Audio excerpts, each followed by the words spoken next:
1:15 p.m. This is the Sri Lanka Broadcasting Corporation.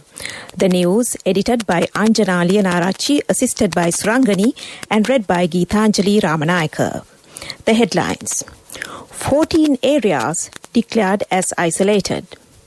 The second dose of AstraZeneca vaccine will be administered from tomorrow. Chinese Defence Minister arrives in Sri Lanka today. World Bank reassures support for Sri Lanka to build back better from COVID-19. And in news from overseas, the European Union has launched legal action against vaccine manufacturer AstraZeneca. In sports news, Pat Cummins donates $50,000 to purchase oxygen supplies for India's hospitals. Increasing the total number of areas that were declared as isolated to 14, isolation restrictions have been imposed in 2 more areas. The Army commander stated that Siriketha Gramanilthari Division in the Higurakkuda Police Division in the Polonnaruwa District and the Pallikumura Gramanilthari Division in the Ukuwela Police Division in the Matale District have been isolated. Meanwhile, 10 areas were declared as isolated yesterday, while the Dambulla Economic Centre, which was closed for 3 days, was also declared as isolated. The 2 Grama-Niladhari divisions of Imbulgoda and Katudampe in the Rathgama Police Division in the Galle district were also isolated from 8 p.m. yesterday as a precaution to curb the spread of the coronavirus. The second dose of Oxford AstraZeneca COVID-19 vaccine will be administered from tomorrow, says the State Minister of Production, Supply and Regulation of Pharmaceuticals, Professor Channa Jayasumana.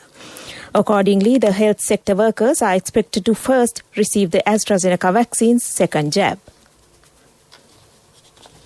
Chinese State Councillor and Defence Minister General Wei Fenghe will arrive in Sri Lanka today on a 2-day official visit, the Government Information Department confirmed yesterday. He will hold bilateral discussions with President Gotabaya Rajapaksa, Prime Minister Mahinda Rajapaksa and the senior officials. This will be the second highest visit by a Chinese official following senior Chinese diplomat Yang Jiexi's visit in October. The visit is arranged under the air bubble concept due to COVID-19. The World Bank's country director for Maldives, Nepal and Sri Lanka, Faris Haddad Zervos, concluded a successful visit to Sri Lanka today, where he reiterated the World Bank's commitment to support Sri Lanka's efforts towards recovery and to build back better from the COVID-19 shock. Based in Kathmandu, Nepal, this latest mission followed the country director's introductory visit to Sri Lanka last November after assuming his new role in July 2020. Haddad Zervos was joined by Chio Kanda, the country manager for Maldives and Sri Lanka based in Colombo. Sri Lanka Transport Board Deputy General Manager Panduka Swarnahansa stated to the government official news portal today that due to the prevailing COVID-19 situation in the country, SLTB has taken necessary steps to transport passengers in strict accordance with the health and safety regulations issued by the government. He further said, although the number of passengers has been decreased to a certain extent due to the current situation, SLTB will deploy buses without any shortage to transport passengers in a safe manner. This news comes to you from the Sri Lanka Broadcasting Corporation. The estimated economically active population is about 8.5 million in the fourth quarter 2020. Of which 66.3% are males and 33.7% are females.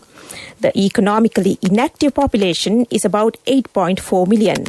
Out of the economically inactive population, 27.3% are males and 72.7% are females.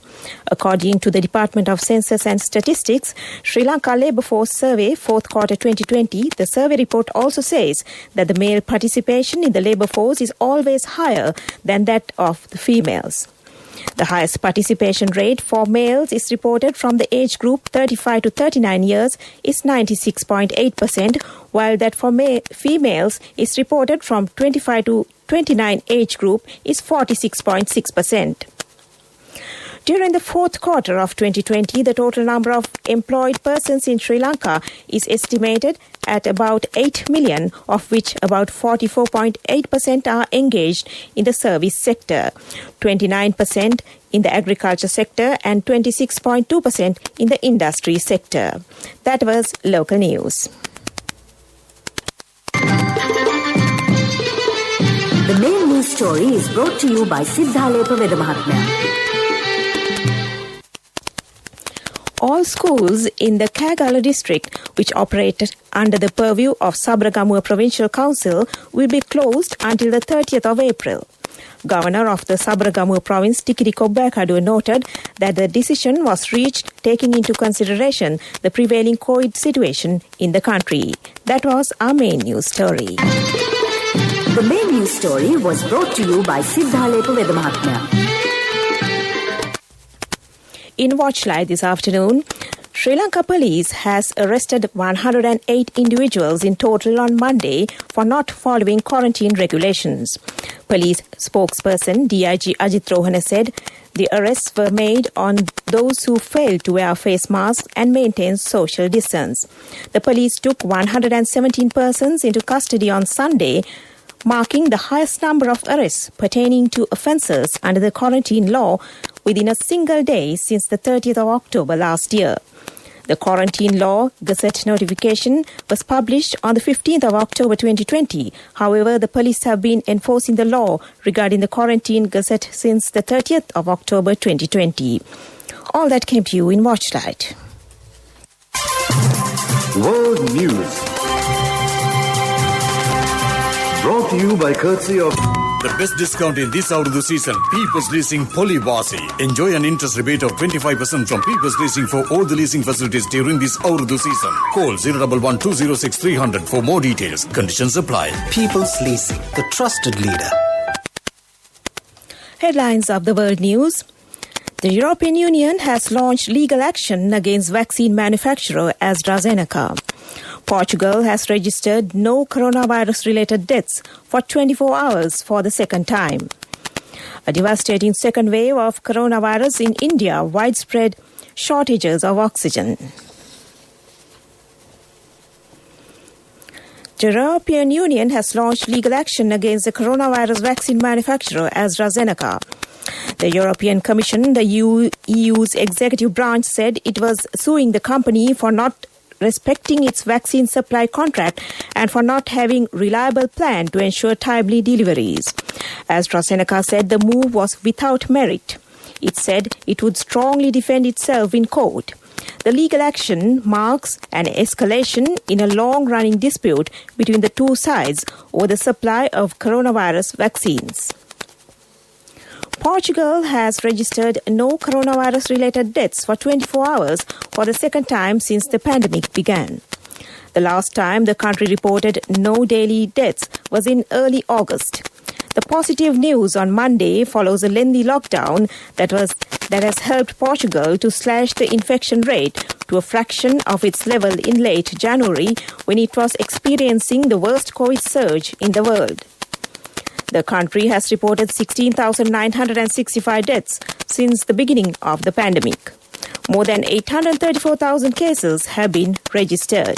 A devastating second wave of coronavirus in India has seen hospitals and crematoriums overwhelmed and widespread shortages of oxygen and medicines. Doctors in India's capital Delhi have described how people are dying on the streets outside hospitals as the country struggles to cope. In total, India has confirmed nearly 17 million infections and 192,000 deaths. Virologists say they expect the rate of infections to continue to increase for another 2 to 3 weeks. That ends World News, and before we end, the headlines. The European Union has launched legal action against vaccine manufacturer AstraZeneca. Portugal has registered no coronavirus-related deaths for 24 hours for the second time. A devastating second wave of coronavirus in India, widespread shortages of oxygen. That was World News. World News. Brought to you by courtesy of The best discount in this Urdu season. People's Leasing Polybasi. Enjoy an interest rebate of 25% from People's Leasing for all the leasing facilities during this Urdu season. Call 011-206300 for more details. Conditions apply. People's Leasing, the trusted leader. In development news, the government of Sri Lanka and the World Bank signed a $69.53 million credit agreement to improve dams and irrigation schemes covering 165,000 hectares of agricultural land and improve the management of watersheds and water resources, benefiting 356,000 farming families.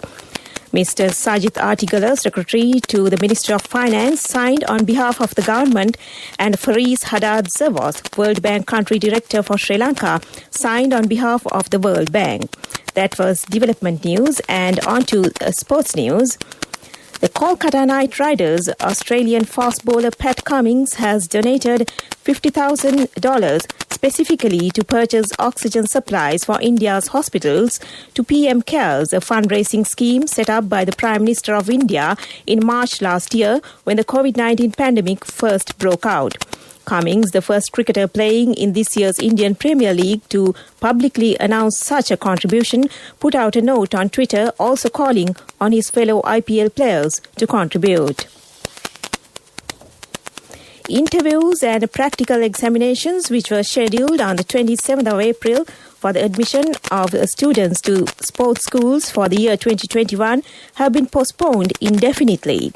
The Education Ministry notified that this decision has been made considering the prevailing COVID-19 situation in the country. That was sports news. Contributory deposit of 1,000 rupees from NSB when your child enters grade 1. Open a Hapan Children's Service account for your kid today. Higher interest. Conditions apply. Business news. Sponsored by National Savings Bank. The safest place for your money. In business news, the Commercial Bank of Ceylon has become the first Sri Lankan bank to achieve carbon neutrality for the entirety of its operations, encompassing all 268 branches and its head office, a monumental milestone in the bank's commitment to the environment.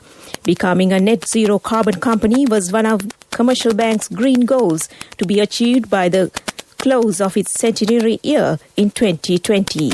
That was business news. Business news.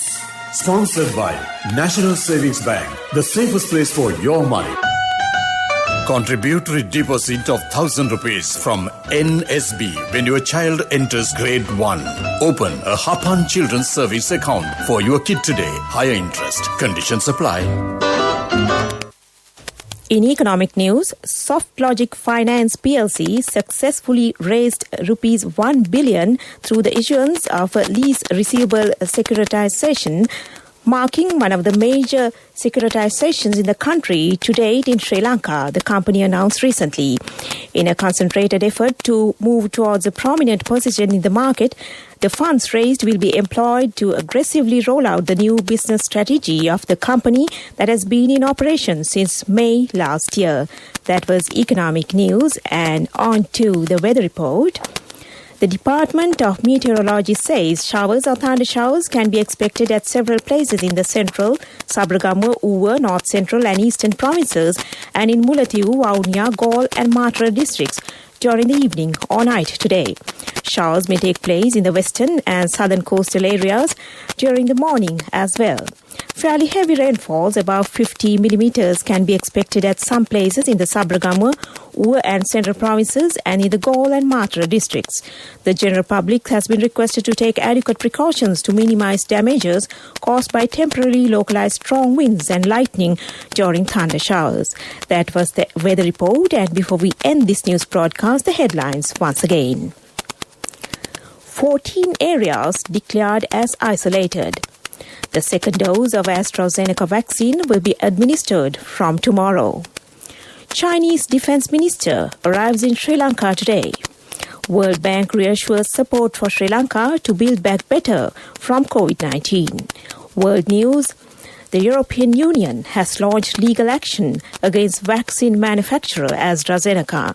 In sports news, Pat Cummins donates $50,000 to purchase oxygen supplies for India's hospitals. That ends this news broadcast, and back to Niranjan to keep you entertained with some lovely lunchtime music until 2 p.m. Back to you, Niranjan.